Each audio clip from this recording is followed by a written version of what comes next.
साल 2024 और ये बेरोजगारी, बार बार मिल रही असफलताओं, सामाजिक और पारिवारिक दबाव के कारण दिमाग काम करना बंद कर देता है।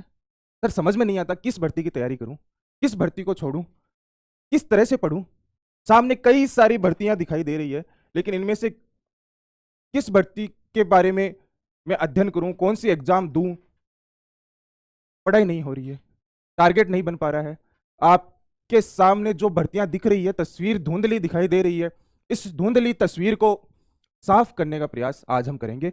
आपके सामने जितनी भी भर्तियां हैं उनको हमने एक फ्रेम में लिखा है। यह समझने का प्रयास करेंगे कि किस भर्ती की तैयारी करनी चाहिए। जिन्होंने सीईटी नहीं दी है या लास्ट सीईटी में जिनके कम मार्क्स है, उनको अब क्या करना चाहिए, सीईटी दे रखी है उनको क्या करना चाहिए, सभी बिंदुओं पर बात करने वाले हैं। राजस्थान में अभी 3 तरह के स्टूडेंट्स हैं। एक ऐसे स्टूडेंट है जिन्होंने लास्ट सीईटी दे रखी है और उनमें उनके बहुत अच्छे मार्क्स हैं, उनके लिए तो सारे ऑप्शन खुले हैं। वे इन सभी भर्तियों की भी भर्ती परीक्षा की भी तैयारी कर सकते हैं, इनकी भी कर सकते हैं। तो एक तो ये कैंडिडेट हो गए जिनके लास्ट सीईटी में बहुत अच्छे मार्क्स हैं। एक कैंडिडेट वे हो गए जिनके लास्ट सीईटी में बहुत अच्छे तो नहीं लेकिन अच्छे मार्क्स है। उनको उम्मीद है कि वे एलडीसी की जो भर्ती है, इसकी 15 गुना की सूची है, उसमें अपने रोल नंबर शामिल कर लेंगे। और तीसरे नंबर पर वे मैक्सिमम स्टूडेंट्स आते हैं जिनकी लास्ट सीईटी क्लियर नहीं है। या तो उन्होंने लास्ट सीईटी दी नहीं है या उनके उस सीईटी में कम मार्क्स है। ऐसे बच्चे आते हैं जिनके सामने लिमिटेड ऑप्शन है।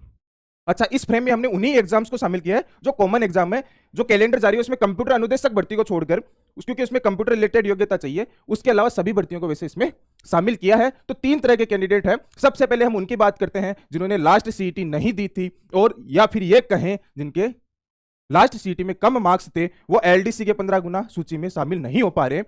उनको अब क्या करना चाहिए।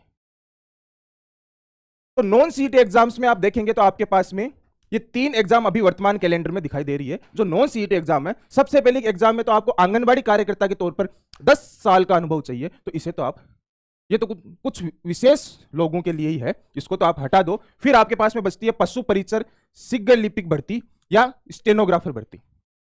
स्टेनोग्राफी क्या होती है, किस तरह से स्टेनोग्राफी की तैयारी करनी चाहिए, इसके बारे में मैंने अलग से एक वीडियो बनाया है, वहां जाकर आप देख सकते हैं कि स्टेनो क्या होती है, कितना समय लगता है सीखने में, इस भर्ती की तैयारी किनको करनी चाहिए। तो यह हो गई एक विशेष योग्यता की भर्ती जिसमें आपको विशेष स्किल सीखनी पड़ती है। तो इसे छोड़ दे और सामान्य भर्तियों की बात करें जिसमें सभी विद्यार्थी तैयारी कर सकते हैं, तैयारी करना चाहते हैं, तो उनके लिए नॉन सीईटी वालों के लिए एक पशु परिचर भर्ती बची है। और इसके अलावा क्या बचा है, इसके अलावा आपके बचा है सितंबर अक्टूबर में होने वाली सीईटी 2024। तो जो इतना बड़ा आपको कैलेंडर दिख रहा है, यहाँ पे कई सारी भर्तियां आपको दिख रही है, उनमें आपको यह ध्यान में रखना होगा कि आपके लिए यहां पर जिन्होंने लास्ट सीईटी नहीं दी है, 2 ही ऑप्शन है, एक तो पशु परिचर है और एक आपके सीईटी 2024 है। मैक्सिमम स्टूडेंट पशु परिचर की तैयारी कर रहे हैं या फिर नहीं कर रहे हैं, उनके पास क्या प्लानिंग होनी चाहिए, किस भर्ती की तैयारी करनी चाहिए। सर हमारे पास ऑप्शन तो एक यही है, पशु परिचर भर्ती।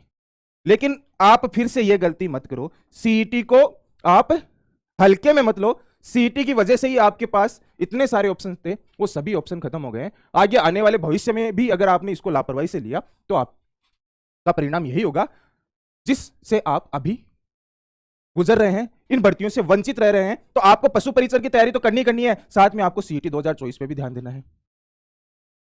अब कई बच्चे कह रहे हैं जैसे पटवार की भर्ती आने वाली है कि सर पटवार की भर्ती सीईटी से आएगी नहीं आएगी, ग्राम सेवक की आएगी नहीं आएगी। तो सीईटी से कौन सी भर्तियां होती है, इस पे ध्यान देने की जरूरत है। आपने अभी तक नोटिस किया होगा तो सीईटी में वे भर्तियां शामिल होती है जिनमें एक सामान्य पाठ्यक्रम होता है, और आर्ट्स कॉमर्स साइंस सभी स्ट्रीम के 12वीं के स्तर के, स्नातक के स्तर के अभ्यर्थी आवेदन कर सकते हैं। सीईटी उन्हीं परीक्षा में नहीं होती है जिनमें या तो विशेष योग्यता होती है या फिर विशेष पाठ्यक्रम होता है।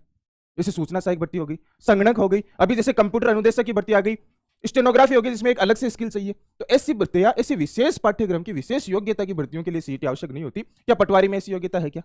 पटवारी को तो आप बीए वाला भी दे सकता है, बीकॉम वाला भी दे सकता है, बीएससी वाला भी दे सकता है, सभी के लिए है।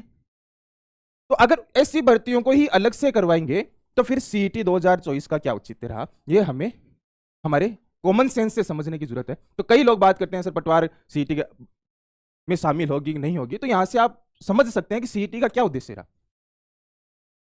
सीईटी करवा के भर्तियां इसलिए करवाई जाती है कि 2 चरण हो जाए, 2 चरण होने पे जो कोई भी गड़बड़ी होती है वो ना रहे और एक भर्ती में पारदर्शिता आए। इस वजह से सीईटी कराई जाती है और ये आपके भलाई के लिए कराई जाती है। तो सीईटी 2024 की आपको साथ में तैयारी करनी है, क्योंकि पशु परिचर में अगर आपका नहीं होता है तो आप आगे आने वाली भर्तियों से वंचित रह जाएंगे अगर आपने सीईटी एग्जाम को अच्छी तरह से नहीं दिया। और करना कुछ नहीं है, आप किसी भी कैटेगरी के होंगे, सिलेबस तो सबका सेम है। सिलेबस की आप बात करेंगे तो पशु परिचर, पहले तो आप देखिए एग्जाम कब है, तो आप देखेंगे ये थोड़ा सा क्लियर दिखाई नहीं दे रहा है। समान पात्रता परीक्षा की एग्जाम है जो एक तो सितंबर में है स्नातक स्तर की, और 12th स्तर की आपके अक्टूबर में है, और पशु परिचर भर्ती आपके दिसंबर में है। समझ रहे हैं?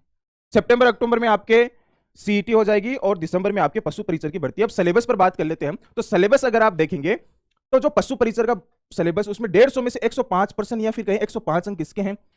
सामान्य ज्ञान के, जिसमें विज्ञान आ गए, गणित आ गई, सामाजिक अध्ययन, भूगोल, इतिहास, संस्कृति, कला, करंट, ये सब आ गया। 45 क्वेश्चन आपके क्या है जिसमें अलग से इसका सिलेबस दिया गया है। सीईटी में क्या है? जो लास्ट सीईटी की आप बात करेंगे तो वही तो जीके है, वही तो हिस्ट्री है, आर्ट है, कल्चर है, साहित्य है, सेम ही तो सिलेबस है लगभग। ऐसे ही आप स्नातक की बात करेंगे तो स्नातक में भी तो यही आ रहा है, हिस्ट्री, आर्ट, कल्चर, जो एक आपके सामान्य जीके वो आ रहा है ना, तो ये तो कॉमन है ही है।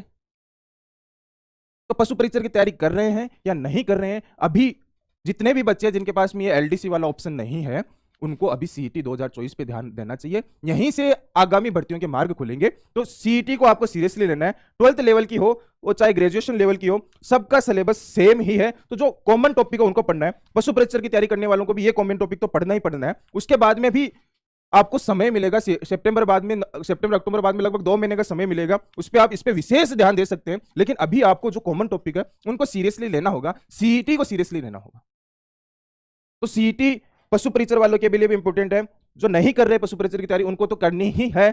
इसके अलावा अगर आप बात करेंगे जिनके लास्ट सीईटी में अच्छे मार्क्स हैं, उनके लिए तो सोचने की जरूरत ही नहीं है। सभी भर्तियों के एग्जाम देने हैं, एक भर्ती को आप टारगेट जरूर कर सकते हैं। और जिनके केवल इतने मार्क्स हैं कि वो एलडीसी 15 गुना में आ जाए, उनको एलडीसी की तैयारी सीरियसली करनी है। लेकिन उनको भी सीईटी 2024 देनी है, क्योंकि अगर यहां पे बाई चांस नहीं हुआ तो आपके पास में नेक्स्ट ईयर के लिए यही ऑप्शन बचेगा। तो इस पूरे वीडियो का सार आप समझ रहे हैं, आपके सामने सब कुछ क्लियर है। सबसे बड़ी बात है कि आपके सामने सीईटी 2024 है। इसके अलावा पशु परिचर की तैयारी करें तो वह है। बाकी जो नॉन सीईटी कैंडिडेट है, बाकी ऑप्शन लगभग आप भूल जाओ। तो इन पे ध्यान दो, एक कॉमन टॉपिक उठाओ। पढ़ाई नहीं हो पा रही है तो जो आपको इजी लगता है सब्जेक्ट, वहां से स्टार्ट करो। मैंने आपको क्लियर बता दिया कि आपके सामने क्या स्ट्रक्चर है। अभी आप कर्मचारी चयन बोर्ड की कौन सी वैकेंसी की तैयारी कर सकते हो, यह सब यहां पे हमने क्लियर किया है। उम्मीद करता हूं कि आज से आपके माइंड के जितने भी उलझने थी वो क्लियर हुई होगी, और आज से आप बेहतर तरीके से पढ़ाई कर पाएंगे। अगर आपको हिंदी व्याकरण पढ़नी है तो ये जो चैनल है, यहां पर हिंदी व्याकरण समझाई जाती है, संधि समाज जैसे टॉपिकों को अच्छे से समझाया जाता है। तो हिंदी पढ़ने के लिए और आगामी भर्तियों के सटीक विश्लेषण को समझने इस चैनल को सब्सक्राइब कर सकते हैं। धन्यवाद।